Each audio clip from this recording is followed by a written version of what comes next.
ఏ విధంగా అయితే దేశానికి స్వతంత్రం వచ్చిందో అదే 15 ఆగస్టు 2024 నాడు ఈ రైతులకు రుణం నుంచి విముక్తి కలిగించి రుణభారంని తొలగించిన ప్రభుత్వం ఈ ప్రజా ప్రభుత్వం. అదే కాదు మిత్రులారా, ఇవాళ ఆలోచన చేయండి. ఆనాడు తెలంగాణ రాష్ట్రంలో ఆనాటి ముఖ్యమంత్రి ఒక మాట అన్నాడు, శాసనసభ సాక్షిగా మాట్లాడిండు. మీరు ఒరేసుకుంటే ఉరి వేసుకున్నట్టే ఈ ప్రభుత్వం వ్యాపారం చేయదు, రైతులు పండించిన వడ్లను మేము కొనము, ఇది మా బాధ్యత కాదు అని ఆనాటి ముఖ్యమంత్రి చెప్పిండు. మరి ఆనాటి ముఖ్యమంత్రి ఆ విధంగా మాట్లాడితే మన ప్రజాప్రభుత్వం అధికారంలోకి వచ్చిన వెంబడే రైతాంగానికి ఒక మాట చెప్పినాం, మీరు వరి పండించండి, చివరి గింజ వరకు కొంటాం, కొనడమే కాదు కనీస మద్దతు ధర ఇవ్వడమే కాదు, సన్న వడ్లు పండించండి, 500 రూపాయల బోనస్ ఇచ్చి మీరు పండించిన పంటను మేము కొంటామని తెలంగాణ రైతాంగానికి మాట ఇచ్చినాం. మా మాట నమ్మి, మా మీద విశ్వాసం ఉంచి, మా మీద పూర్తి నమ్మకంతో పోయిన సంవత్సరం ఈ దేశంలోనే వరి పండించడంలో మొట్టమొదటి స్థానాన్ని తెలంగాణ రాష్ట్రం సాధించింది.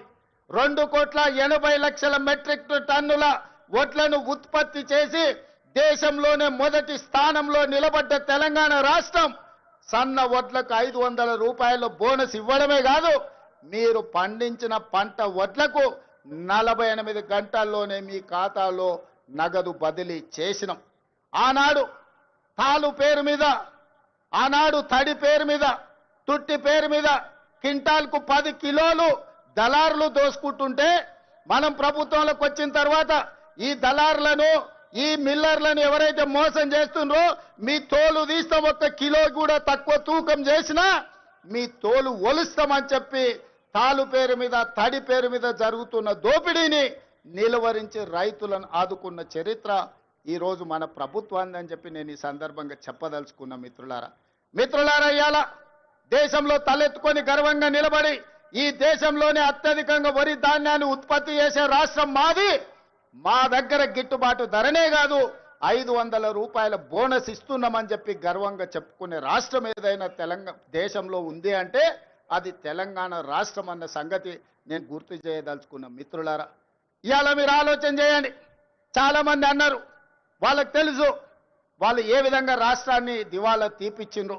ఒక క్యాన్సర్ పేషెంట్ చూడడానికి బాగా కనిపించిన కిడ్నీలు దెబ్బతిని, గుండె దెబ్బతిని, రక్తము సరైన బీపీ షుగర్లు అన్ని క్యాన్సర్ ఉండి చనిపోయే ముందు ఏ విధంగా ఉంటాడో రాష్ట్ర ఆర్థిక వ్యవస్థను చంద్రశేఖరరావు గారు క్యాన్సర్ బారిన పడేసినట్టు పడేసి 8,29,000 కోట్ల రూపాయలతో మాకు అప్పచెప్పిండు మిత్రులారా.